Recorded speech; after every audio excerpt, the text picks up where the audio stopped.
Becky Robinson, and I am so thrilled to be today with Peter Block, who's calling in from Cincinnati, Ohio. And in a few moments, we're going to get started, but we want to make sure that many of you can join us before we begin. And I already see many of you coming. As you're arriving, I hope you'll take a moment to get acquainted with the chat window. We would love to invite you throughout today's event to share your questions, your comments, your insights, your reflections. And based on the number of registrants we have for today's event, I believe that chat may be going very quickly, but we will take a look at that later if you don't get a response from us here. The other thing I want to let you know is that Peter has invited us to be messy today. And what that means is that we want to invite some of you on camera later to talk with Peter, to share your insights. And if you have your camera and your audio ready, or even just your audio, we will be inviting some of you who want to raise your hand to have a chance to interact directly with Peter Block today. So welcome to those of you who are letting us know where you're calling in from. I'm seeing an international audience already, New Jersey, California, South Africa.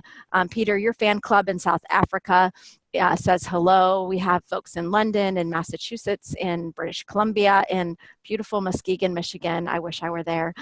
In Wisconsin, in Columbia, New York City, Oslo, more in the UK, Cleveland, Ohio. These are all faster than I can read. And we are honored and privileged to have you with us today. You are a very important part of this conversation, and we're thrilled that you're joining. In the event that you have a question later on in today's event and you'd like to speak directly to Peter, we're going to ask you to use the hand raise function so that it can be a bit easier for us to invite you on camera with us. So again, welcome to all who are coming in. Thanks to all of you who are sharing with us about where you are. Again, it's moving so fast, I can barely read it. We are recording today's event. So in the event that you would like to share this with colleagues or you can't stay for the entire event, you will be able to watch later. I have a question from Nicholas wondering if anyone else from Australia is here. Wow, not sure what time it is in Australia, but amazing. It is so exciting to have so many of you joining us. If any of you would like to participate via social media and share some insights or ideas there, you can use today the hashtag community.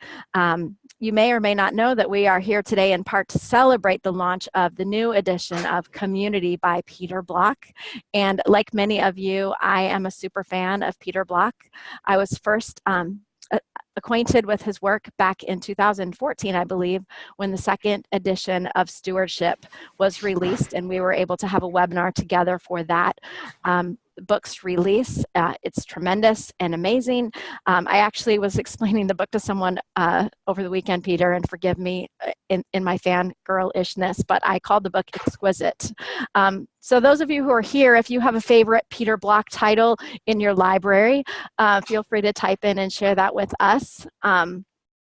So for those of you who are fans of Peter Block, he may need no introduction today, but to pause for just a moment, he is an author of so many books that have influenced people across the globe. He is a citizen of Cincinnati, Ohio. He's a partner and a founder of Design Learning. And Peter, along the way, if you want to share with us about that. Looks like people like the answer to how is yes, community, flawless consulting, abundant community, more for the answer to how is yes. And I don't know if I dare ask you, Peter, which of your titles is your favorite. It's like asking which of your children is your favorite. You know, anyway, thank you for having me. And those of you showing up, I see a lot of friends in these little boxes. And Sarah in Calgary. You know, in a way, my favorite is probably the ones that have the largest audience. Because, you know, you're writing a book, you don't know, I don't even know what the book is about until I finish writing it.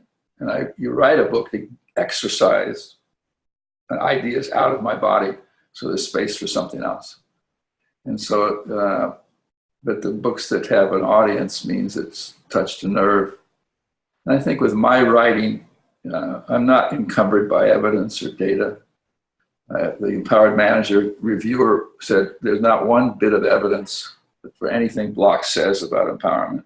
And I just wrote back, I said, good point. You know, and so I did them all for a reason, and I'm grateful that there has been an audience. The last one I wrote is called Another Kingdom, and it's about departing the consumer culture. And it was exciting. I got invited to do a class at a business school here.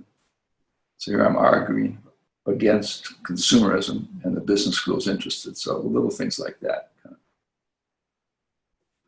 Well, that's a good segue because today we're here to talk all about community. And I hope that you can get us started, Peter, by talking to us about why community matters. You know, it surprises me. One, I think we're more isolated than ever. You know, I think the digital world is a deeply useful and isolating effect. And I think we've reached a limit as to what professionals can do. The book, in some ways, is an argument for a change in narrative. And the narrative we're living in now is there's something wrong with us. And I watch the news and I find out what bad happened. And so the dominant narrative is there's something wrong with us. And we need to outsource. I need to get children to the schools to raise my children. I need police to keep me safe. I need doctors to keep me healthy. None of those things are true. The schools cannot raise our children. Doctors do not keep me healthy. So what does? Well, it's my social capital, my connectedness. Turns out if I join an association, just one, I'm going to live a year longer. What are you talking about?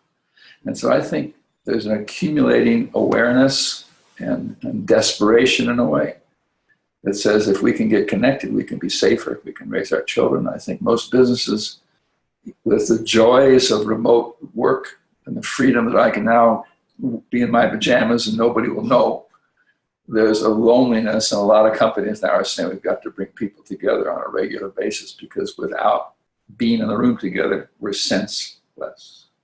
It's nonsense way of being together. And then the community world is just, the economy is kind of not working well. You know, every time I read about the great growth rate and the great GNP, I know that everybody's wages are on their way down. I know my kids are not going to make as much money as I did. You know, all the dreams we had, I know my house is not going to appreciate like it once did as a major source of wealth accumulation for America. And so what do I do about that? And I think people are realizing that organizing, getting connected with other people in a place not too far away and talking about what do we want to create together, okay, is community. And that community is becoming more practical, not just pleasurable. And that's my fantasy about the interest and why it matters. And I believe it because I make Cincinnati my project. I decided to stop traveling. And it was hard because I got downgraded on my premium status with Delta. So now when I fly, it's awful. It's an existential crisis for me. But when you decide whatever I'm looking to do in the world, I can probably do it within reach. I don't have to go everywhere to find it. Then you realize that the foundational work is for you and I to get connected before we talk about bricks and mortar and budget and speed and scale and all these things. And so I think that's what the book is. It offers these abstract ideas and a very practical, concrete ways that people can get connected fast to do more together. Wow. So as I was reading the book, Peter, one thing that stood out to me was this idea that you have that the way to change the community is to change the conversation. So when you started your comments, you were mentioning the defining narrative currently is so bleak. So can you talk to me about some ways that you've seen people changing conversations and as a result, changing communities or creating community? You know, it's worse than bleak. It's the belief that problem solving is why we're here. The belief that we can't have a meeting without leaving with a list. You know, somebody at the door will be watching. You have to show your list like you do at security at the airport. And so the shift is to choose, to decide that we're here to imagine an alternative future. And we won't find that future by doing more diagnosis, you know, Cincinnati's done 17 studies of racism over the last 15 years, 18 years. Every one they found the same thing. We have a problem with racism.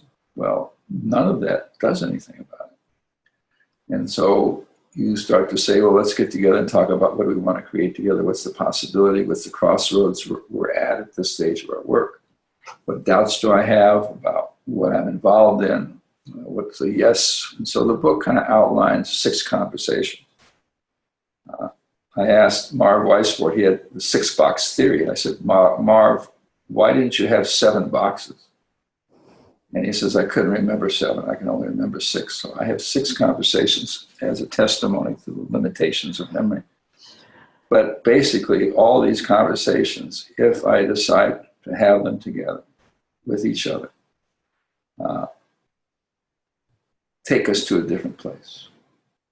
If I ask you, what's the commitment you're willing to make with no expectation of return? In that question, I have put barter to sleep. I have put to bed the idea, quid pro quo, what's in it for me, entitlement. I've taken that whole body of language that we're used to inside organizations and I say, let's let that rest in peace. I want to know what's the promise you're willing to make related to why we're here. It could be a business or a neighborhood or this show. What's the promise you're willing to make without any expectation of return? And the first response is, that's not what I came for. I came to make a deal. Well, making a deal does not create an alternative future. Lawyers, accountants, barter, God bless them. But it doesn't create a tomorrow different, distinct from today. Problem solving doesn't create a distinction of tomorrow versus yesterday. It just makes tomorrow slightly better. People come to all kinds of events, and I never ask people, what do you want? I never say, what are your expectations out of this webinar? Because I know they're too small. Well, I like to pick up a couple of tools. Or I'd like to get some techniques.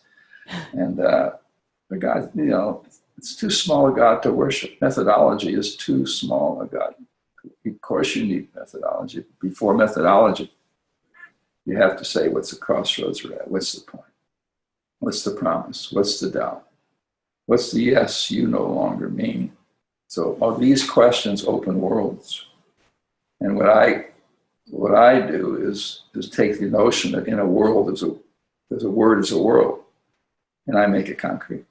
I know that these questions, if you take any 2 of them, any time, you're going to connect with the people around you differently than you imagined when you walked in the room. And, let me stop, but I can give examples of that. And wherever you are, every room you're in is an opportunity. I don't care who, to build community and create an alternative future. So commitment is one of those 6 powerful conversations that you outline in the book. Would you be willing to share more of them with us? I see that Luke is commenting that although he often uses a problem as an excuse to get people together, when he brings them together, he navigates those 6 conversations with them. And Luke should be on this program instead of me. Exactly. We can invite him. No, he said it perfectly. Problems are an excuse. You need a cover story to get us in the room. You need to promise. All marketing is pornography. And so Thursday, I'm doing a webinar on flawless consulting. And I said, what do you want to call it? I said, well, the 3 keys to business partnering. I don't know what the hell 3 keys to business. I don't care if you know or not. We need the number 3 to market. And so now once you're in the room, we can do anything together we want. That's why we don't use PowerPoint, because PowerPoint pretends that our conversation is predictable. Why would we spend our time knowing, there's themes that I'm going to talk, I only have a couple of ideas, so it's not like I'm going anywhere. But the idea to lay them out to make it easy doesn't go deep enough. And so what are your expectations? I'm not interested. I want to know what's the world you came here to create. And these are some of the other questions, what's the yes you no longer mean? What the hell are you talking about? Get out of my face. This is not therapy. I know it's not therapy. We're friends now. Therapists are paid friends, basically. All right. Community allows you to save money on therapy. It's a cost-saving device. Okay. And community means getting connected with people over time to both learn how to trust and be intimate with each other in service of what do we want to create, what's the world we want to inhabit together. And then there is a place for problem solving after we get connected. So it's connection first and then content.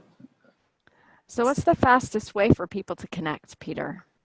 Sit in a group of 3 with their knees less than 9 inches from each other, so people can't lean back and show me what you got. I didn't come here to show you what I got.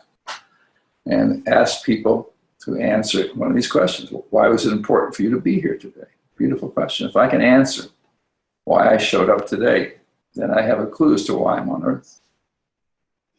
Ask what the best one is, what's the crossroads you're at this stage of your life? And it's an argument against Disney. It's an argument against the North Star.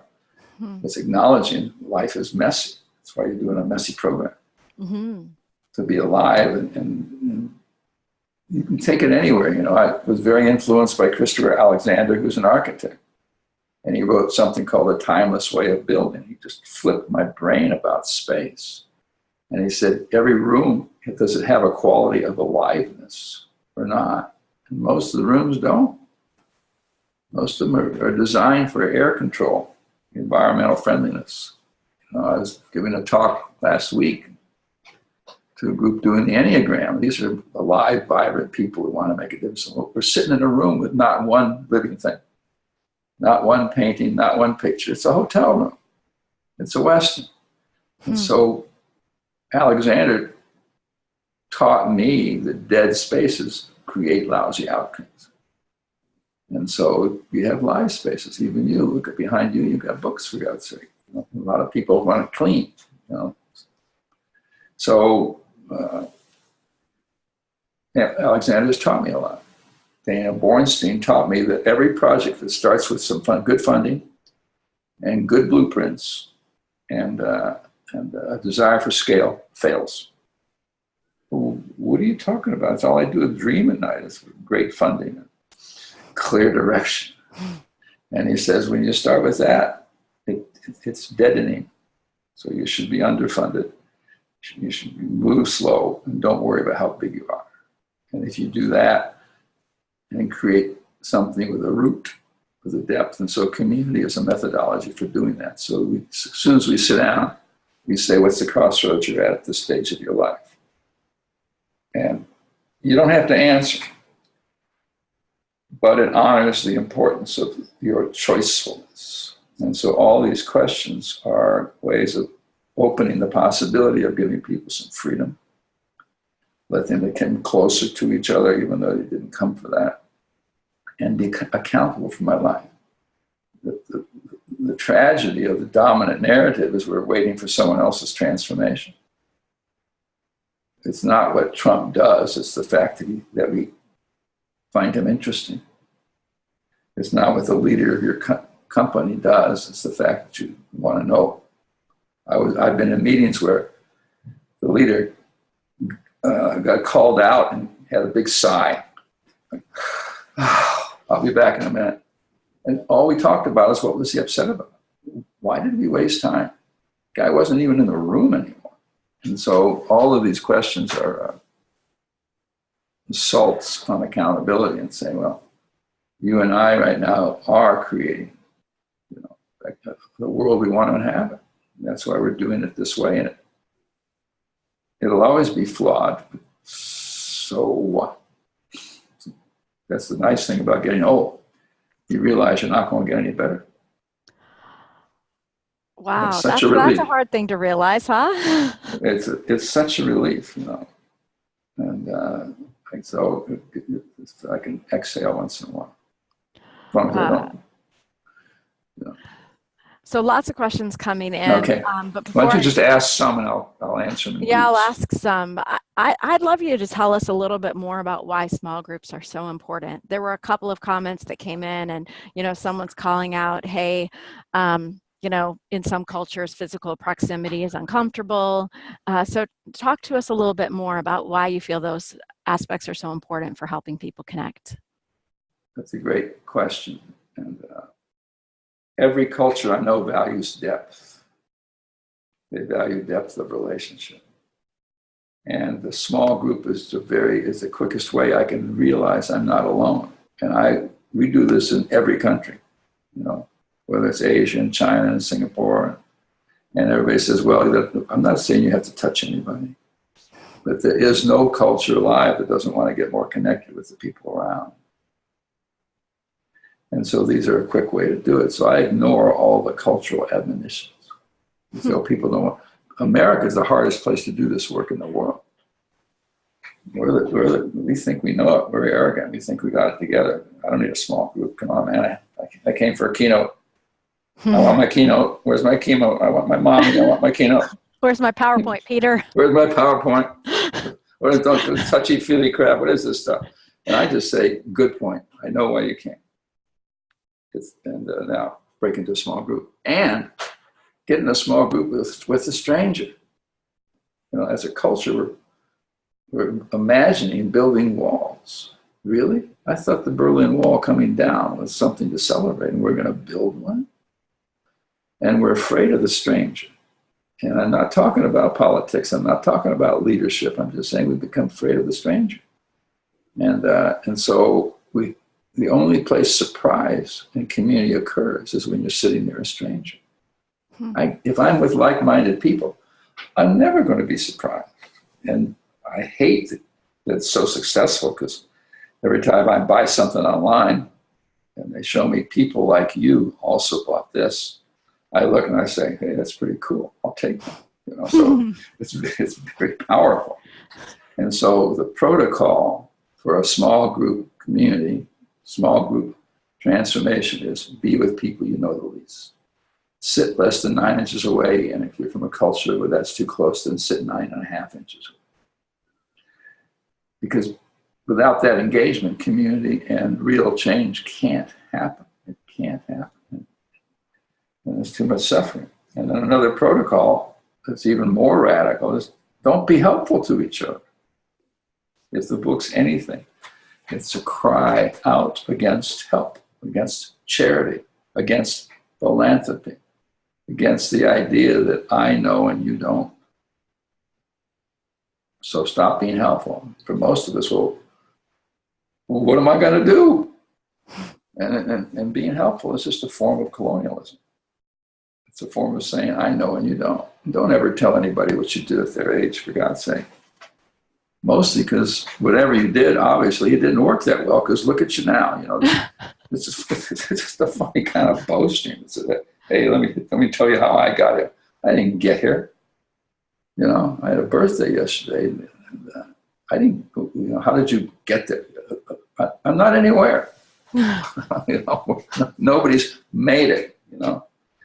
And so don't be helpful. Instead, be curious. Ask people, what does that matter to you? What does that mean to you? And those conversations under those conditions with the stranger, with the 9 inches, with the not help curiosity, they bring people together in 8 minutes. You know, I've done it 1,000 times, and half the people watching have done it. Everybody I know on this list does it better than I do. I get lazy at times. And I know that if you do that and ask people what struck you after that small group conversation with strangers, they say, well, I got to know these people much faster than I could have imagined. And why do you do that? Well, we're not here for therapy. It's not a social event. We're here to recreate the world. But I can't recreate the world with strangers. I can't recreate the world unless I realize I'm not alone in this endeavor. And most of the 3,500 or 4,000 ads have nothing to do with that. They're making me as an individual more responsive to God, or more beautiful, or more powerful, or more sexual, or something more convenient life, none of which will make a difference. And so that's the business case for the community foolishness. So a couple of people have given a thumbs up to this question that came from Harrison. What is the biggest challenge when facilitating small groups? People for me, is to facilitate as little as possible. Maria Montessori said the hardest thing in training Montessori teachers was to have them stop teaching. I never facilitate and sit in on a small group, unless I'm just lonely. So if I got 12 people in the room and I break them into 4 groups of 3, or I've got 600 in the room and I break, let them be. Give them the ground rules, and it's hard to keep your hands off and have faith, but you also don't want to put up with people who came to make speeches. So sometimes people will capture the microphone because they came to make a speech. You need a way that's comfortable for you. I'm aggressive, so I just say, when they start and I know it's a speech, I say, hey, you said this before. I said, yes. I said, well, that's good, thank you. How long is it going to take? And so you try to mitigate against people using your room, especially in the community work. In organizations, it's not so bad because everybody's nervous. And so the decorum is nicer and they show up on time. But the hardest thing in facilitation, one, is to trust the language of the questions. So you got to make distinctions, and it drives me crazy training people to do this work. And I'll say, okay, asking why was it important for you to come here today? All right, and they get up and say, okay, the first question is, what do you expect to get out of this webinar? That's a different question. It's a different world. And then I sit in the back of the room and go get a glass of water and calm down. The problem with this methodology, it's too simple. It's just too simple. You need 10 minutes of context. All right, here's what I have in mind. Here's why I called you together. Here's what we're trying to do. And you break them into small groups. One of the most vivid, and sometimes it takes courage to do that. I've been in very tightly packed churches, and I say, how am I going to break them into small groups? The pews are nailed down. And I'm sitting there thinking, just forget it, Peter. Give your damn speech and walk off the stage. And then I think, you coward. And you can do all this while you're talking. Okay? And so I just say, break into groups of 3. And find 2 people you don't know. Don't wait to be chosen. Don't be helpful to each other. And I'm going like this. And the next thing I look up, they've taken over the church. And so just having faith of rearranging the room and asking people to engage this way when you haven't been authorized to do it. I gave a talk at the Organization Development Network, and you think this would be a group-oriented gang. They call and say, Peter, you and Peter Kestem are giving a talk. Don't ask your questions. Don't break us into small groups. We want content. And I didn't say anything. I thought, how can you have learning if all you have is content? I mean, you got to decide, you're here to teach, you're here to learn. And I just got up there and did it anyway. I was asked not to break people in small groups. But we have to do that because this is not going to mean anything. I'm not a small group guy. I'm the biggest loner that ever lived. Leave me alone, for God's sake. On my tombstone, finally, alone at last, is my epitaph. Okay, but I know that if people don't engage, they're not going to learn nothing, and they're going to leave this room as alone and isolated. And when you're isolated, 3 things happen to you. You begin to think there's something wrong with it, because the dominant narrative seems so pervasive. What's the matter with me? And you begin to think you're crazy, and you begin to think, I'm in it alone. And so the work of the group, of the community, is to tell people you're not crazy, all right? And you're not alone. And there's nothing wrong with you. You don't have to work on your deficiencies, because working on deficiencies makes them stronger. So, answering questions you're not asking. No, that's what I do. Yeah, it's powerful. So Jeff is wondering, when you're in these small group discussions, how honesty and genuineness come into play. Do you find that that's a barrier when you're wanting to convene small groups? It's always a barrier. And that's why you do it. They get people to trust each other, and you ask them questions that are ambiguous and personal and anxiety-provoking. And of course I don't trust a stranger. Of course I walk in the room wondering, what the hell am I doing here? But with a little bit of context, 10 minutes of here's why we're doing it. Once people get in a small group and you give them the question stated precisely and pray and ask them, don't be helpful, they begin to trust each other. Right? Trust may be the point, but you don't build trust by talking about building trust. You can't market trust. And truth is just such an illusion. People say, I'm telling truth to power. Really? Is how you see the world really truth?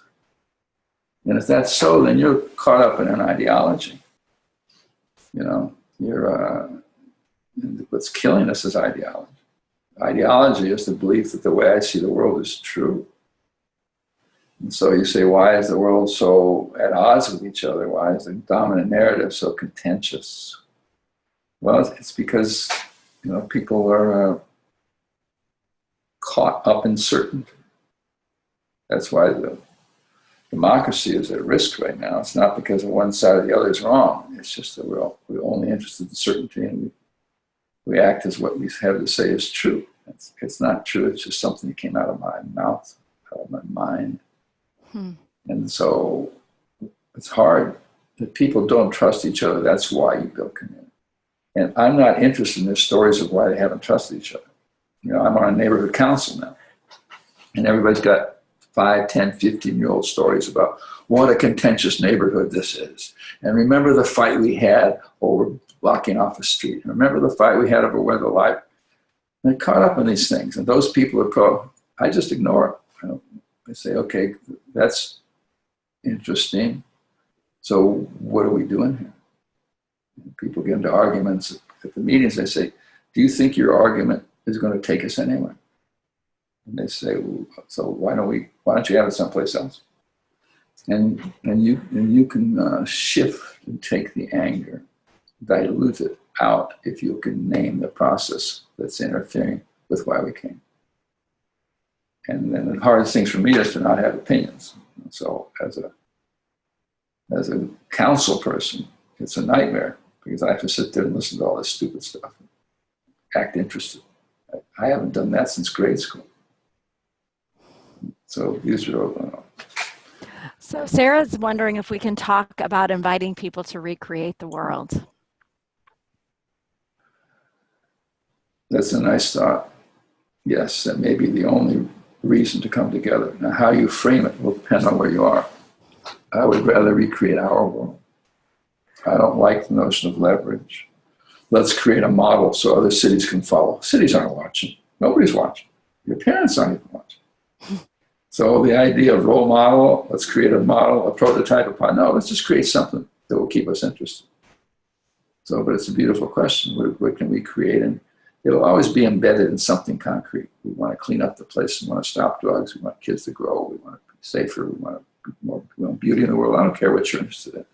Like somebody said earlier, problems are, Luca thinks that problems are reasons people don't get it. So pick anything. Used to get people in the room. An excuse, yeah. That's what I learned from Jim Keane, a wonderful friend of mine. He says, just that. He said, problem solving. Give people an excuse to make connections. See, in the corporate world, in the business world, we think we have to get along, get the job done. And that's backwards. We have a job to do so we can learn to get along. So many one-liners that I wish I were furiously copying them all down. I've seen some folks say that they're tweeting out some quotes, which are really helpful. We're going to very soon invite some friends onto the camera with us. Before we do so, Peter, a couple of people, more than a few, have asked about the second edition of the book and what's new and updated. And even though that might sound like a commercial, that is what we're being asked to share. So before we transition to having some folks on the call with us, could you share just a few high points about what's new about the new edition? I tried to make it more accessible. Nothing is fundamentally new. If you have a copy, there's no real reason to buy a second one. All right? But I'm more confident in these ideas now than I was 8, 9, 10 years ago. And so I just tried to make the book more accessible, more clear, less ambivalent. I pulled out 40 pages of resources, because those are better found online now. And the examples I use are just so clear, so powerful. I just try to really bring it into HD, bring it into focus, and make it more accessible so that people entering the book won't have to wade through so much ambivalence. And then the other is just a need for it. I didn't know when I wrote that book that I knew that I wanted an alternative narrative. And I've been breaking people into small groups all my life. But I hadn't made the connection that if you do that, you get real concrete outcomes. And that's what this book can now claim. That if you do collaborative care, like Paul Euler does, who's an example in the book, and stands everybody in a circle who's involved in my care. If he does that, which is a community strategy, not popular among physicians because it's not as efficient in everything. If you do that, morale goes up, the surgeon doesn't feel so exhausted, the patients stay in the hospital 4 fewer days than if you don't do that. And so to me, it's trying to connect real outcomes of a safe neighborhood,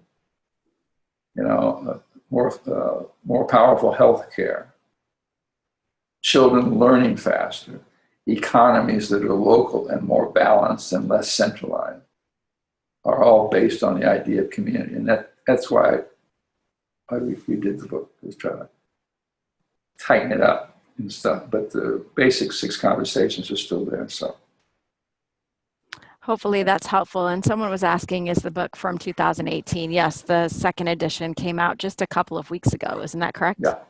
Yeah, a few hours ago. A few hours ago. It's hard to know when a book comes out because it's hard copy long before it's the pub date. But Indeed.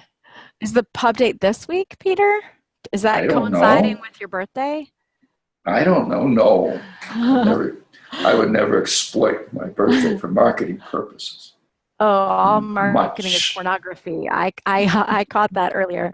So Yes, Susanna's saying that the book isn't showing up on Amazon.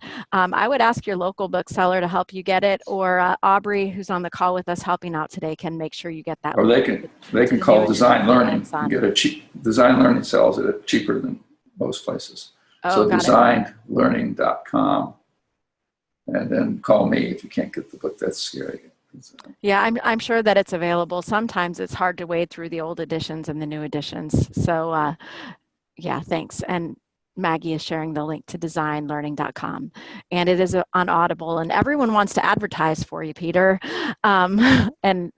And nice. Kristen France is helping out with the link to the new edition, so thanks, Kristen. So we do want to give you a chance to come on camera and talk live with Peter about any questions that you might have been putting in this fast-moving chat that I can't quite read all of while I'm trying to attend the conversation. So if you are interested in coming on camera and speaking with Peter, if you can let me know that in the chat window, I'm watching it, and I will bring you on. I have one person with their hand raised. Byron, would you like to come on camera? I'm gonna invite you. I'm gonna promote him to a panelist. Welcome to Byron Ernest. He's from Indiana. You're gonna need to unmute yourself, sir. Hi, Byron. Hi, Peter. How are you? Above average. Well, there you go. And Becky, I just want to say thanks for having this as well. This is great.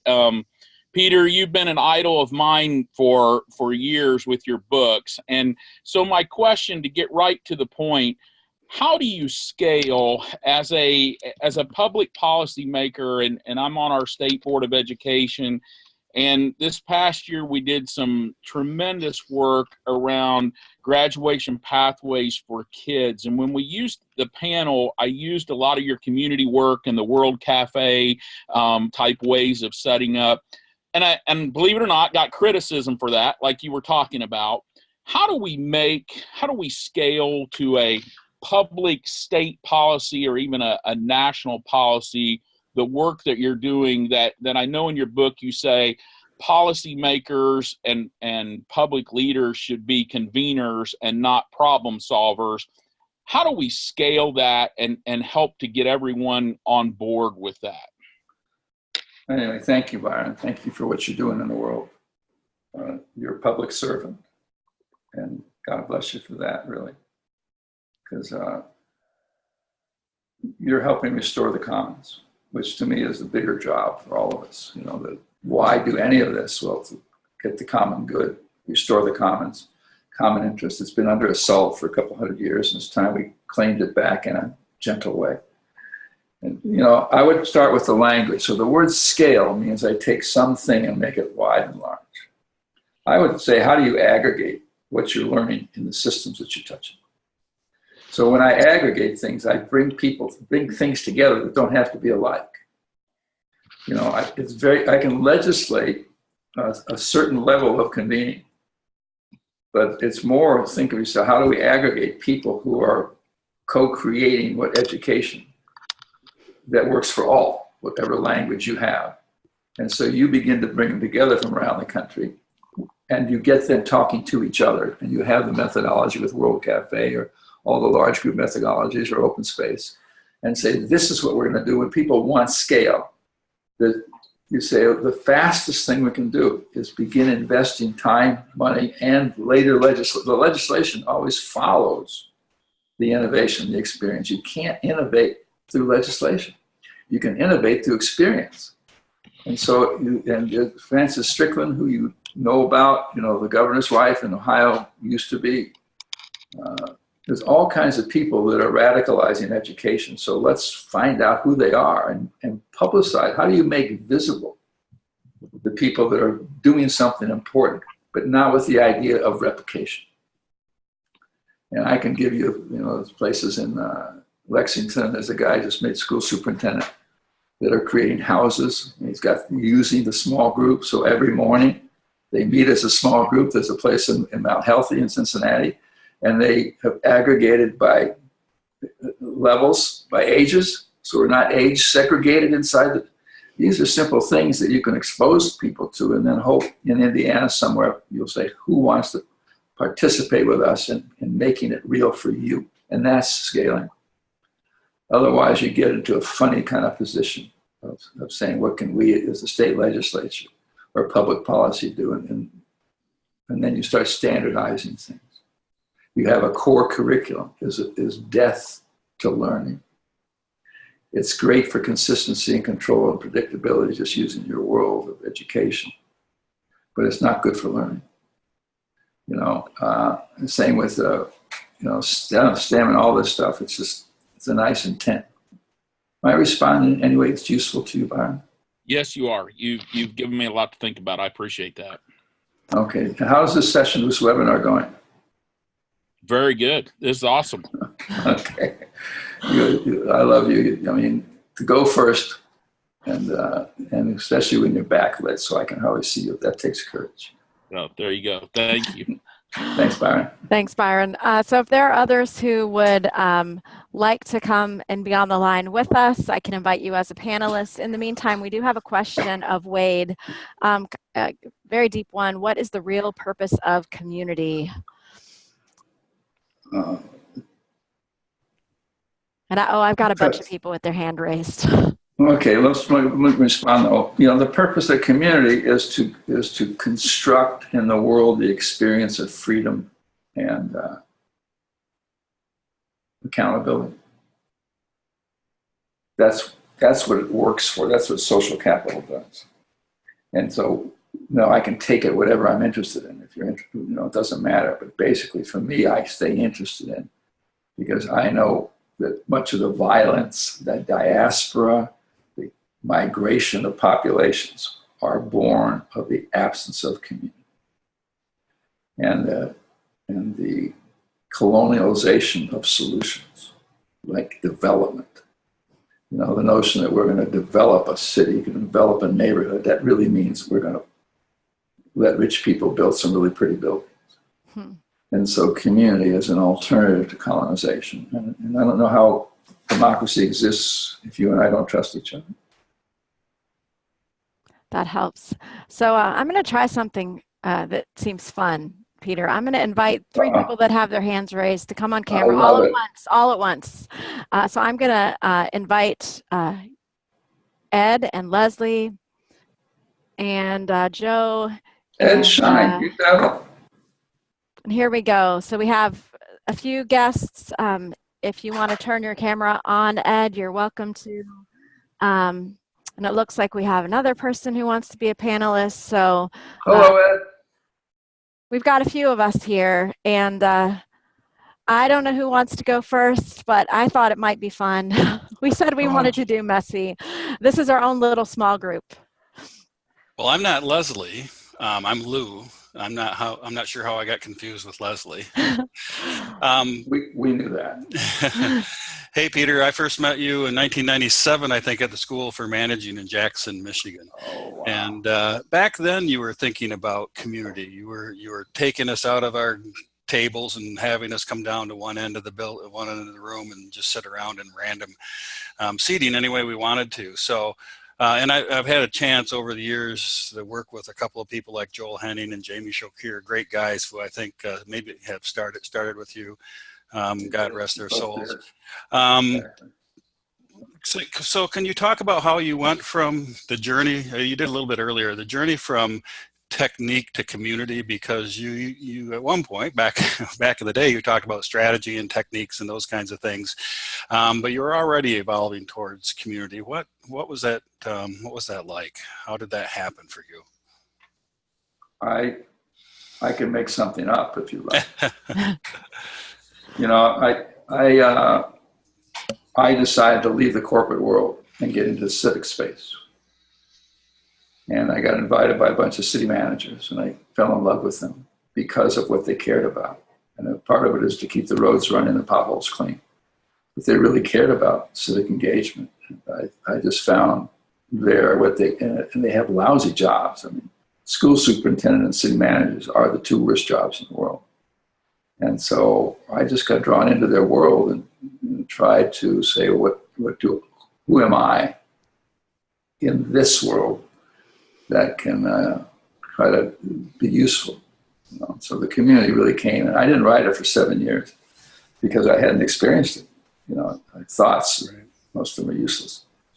And so it was really my decision, you know, for my second half of life to say I'm going to care about neighborhoods. And I met John McKnight finally. He changed my life. And Mike Butler is a police chief in Longmont, changed my life. And then finally, Steve kept badgering me, why don't you write a book about it? Thank him for us. Well, you're very sweet. So why don't you each say what brought you onto this, to come forward for us? And I'll try not to say anything. It looks like Ed is unmuted. So Ed, if you want to go first, and then we'll go to Jillian and then Joe. Peter, it's such a pleasure to see you and hear you again. We go way back to tennis courts and tea groups, and I'm just struck by how we converge on relationship. You're calling it community, I'm calling it relationship. You're calling it small groups getting together. My son and I have formed a mini community to write a new book about recreating the concept of leadership, and it ends up being all about getting more personal. So I just great want to reinforce what you're saying, and I'm delighted that you're doing it. Great to hear you and see you, and you launched me in this world. You know, your early work about process and stuff gave me something to hold on to. We were running these stupid tea groups, which is a great entry-level job because you sit there and you say, okay, what you do is up to you, and then you shut your mouth. It's the easiest opening line. And then you're terrified for the next 5 days because you don't know what the hell's going on. And you gave order to that, Ed, and I'm always grateful to you. And your book on humility, beautiful. Leadership is about humility, not role modeling. And what you and your son have done is just awesome. So thank you. Great to see you. Thank you, Ed. Jillian, did you want to share? Yeah. Why is it important for you to be here today? Hi, I am a young community builder. I'm 24. I'm based in Brooklyn in New York City. Wow, I'm just there. I just joined a writing program for first-time authors, and I'm writing a book about how to create belonging in an increasingly not religious world. And the book concept is very new, and I'm still trying to figure out what book I really need to write. So I'm curious, what book about community do you think needs to be written right now that you're not already writing yourself? Yours,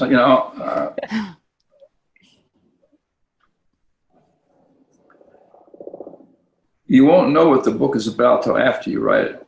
So don't fret. And write your book to the most naive, simplest person that you know. Don't write it to Ed and I, or it'll come out as garbled junk. And don't write it for peers. And Brooklyn, I don't know what's needed. What I do know is that what the work we're all doing needs to be made visible, because nobody considers it news except us. And that's what breaks my heart. So journalism, we need a journalism that covers and says what Ed says and what you're saying, that relationships may be the point. It's getting things done. That leadership needs humility. And just the fact that you showed up, you signed on, you raised your hand. Give me one sentence as to what you think is the strongest point your book might express, without any reservations, explanations, or background. Save those for your parents.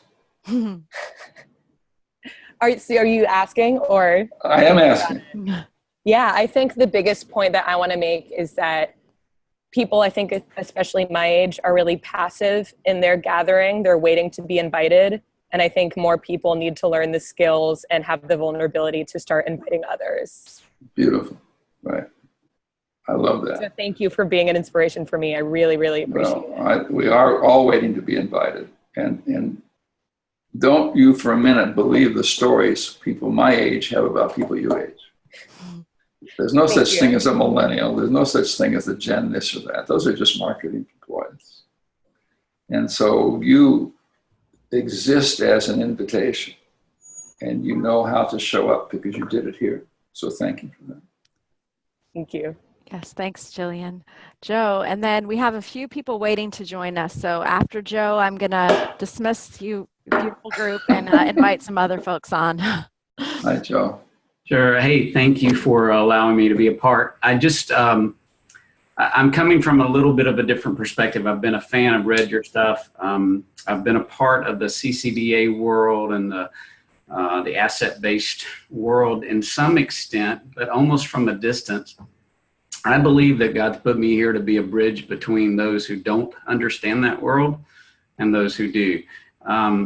So what advice could you give me as a way to bridge that gap from those who want to provide an easy fix or an easy solution, to throw resources at a community, and to be able to help them understand that process of building community first and discovering assets and building those relationships. So what's the best way? Do you have a church?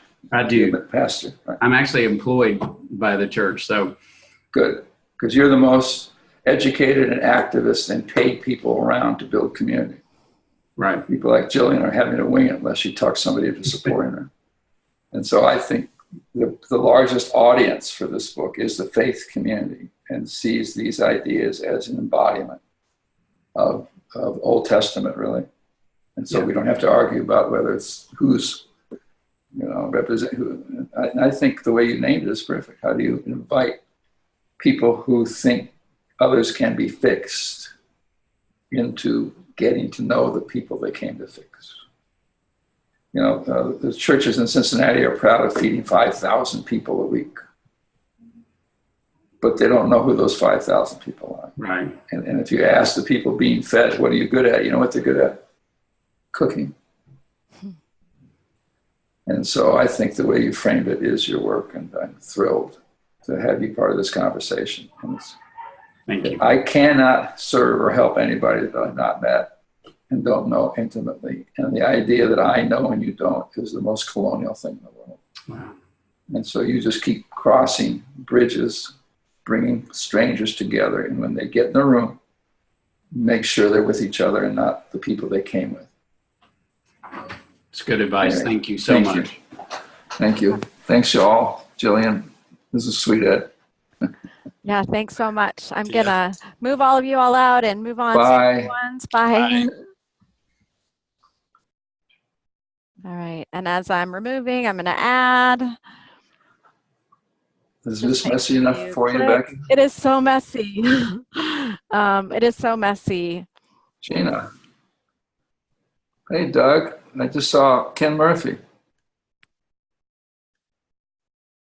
All right, so welcome to all of you. We still got Leslie, though. Yes, and he's going, and here's Okay, this is fine. one more. Deborah Chang. Okay, so we have Gina, we have Doug, we have Michelle, we have Deborah, and Jillian's still with us. Oops. Okay. We'll take her. We'll take her. All right. My So- daughter lives in Bushwick, Jillian. I should introduce you. She's 25. So why don't each of you say something about what led you to raise your hand here? Or a question and answer, it doesn't have to be. There we And go. Jillian's back. So, okay, Gina, would you like to start? You're at the top of my screen. You're muted at the moment. Sure, I Okay. can start. Great. So, first of all, thank you so much, Becky, for inviting Peter to be here. It's like, so this was the most exciting invitation I got all week. I just saw it, I think yesterday on Facebook. I'm like, I can't miss a conversation with Peter, who I miss so much. So I met Peter first in 2003 at Benedictine University. I fell in love with Peter. No one was talking to him, so I walked down with my problem, which was I was working for Abbott Laboratories at that point, and he basically reframed my question, and I think I was in tears like 30 seconds later, right, Peter? And then it was, he was a friend of, also a friend of Pepperdine. So, Cool. yeah, so I'm here really, and I'm actually really exploring how we can keep people who work virtually connected. And that's the work I'm doing right now, because I too don't really want to travel as much. And my clients they're all traveling, so they're never face to face, or they're very rarely together. So that's what I'm learning a lot just from this Zoom call, because I think we can still do the 6 conversations on Zoom, and Zoom is really a beautiful platform. And we offer it virtually, design learning. It's never the same. So anyway, nice to see you, Gina. Great to see you too. Your clients may be all virtual, but you need to do something wherever you're living that's not virtual. And it never pays as well as things you don't believe in. It's just the way the comp system works. That's really powerful. So I'm going to flag that we're coming near to the end of our hour. So Deborah, do you want to share briefly?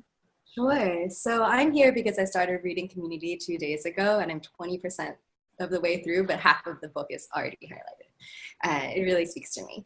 And my question is around this structure between having small groups, but still having them collaborate with one another or be part of this wider collective. Because I'm very afraid in the work I do with New York City education, which is where our district is larger than Miami, Houston, and Chicago combined, that we may start building community, but at a certain time we need to break up into small groups, and we then recreate the silos that we're trying to solve.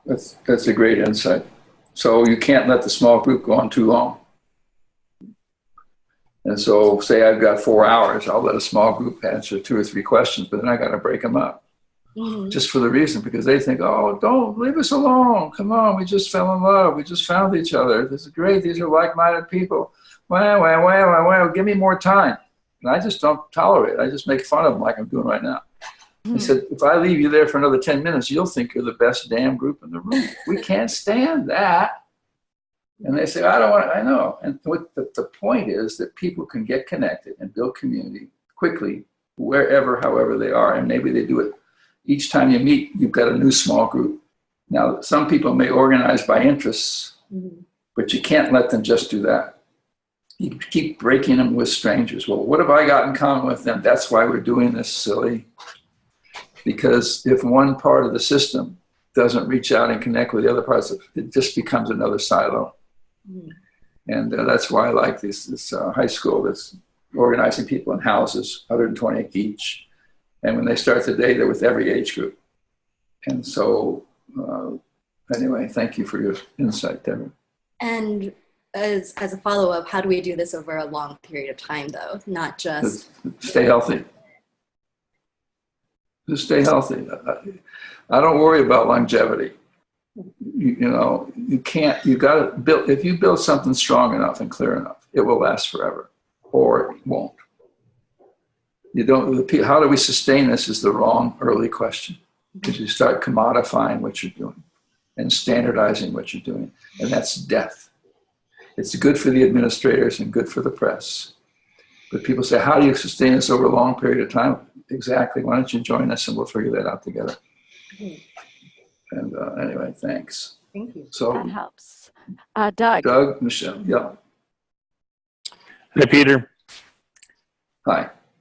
I just wanted to make the comment that since you visited our community, you know, we brought a number of people together, leaders and community members of all sorts. And every time I think I need to bring you back, someone brings up the work that we did and brings up, you know, brings the techniques or the questions into a meeting or the small group part.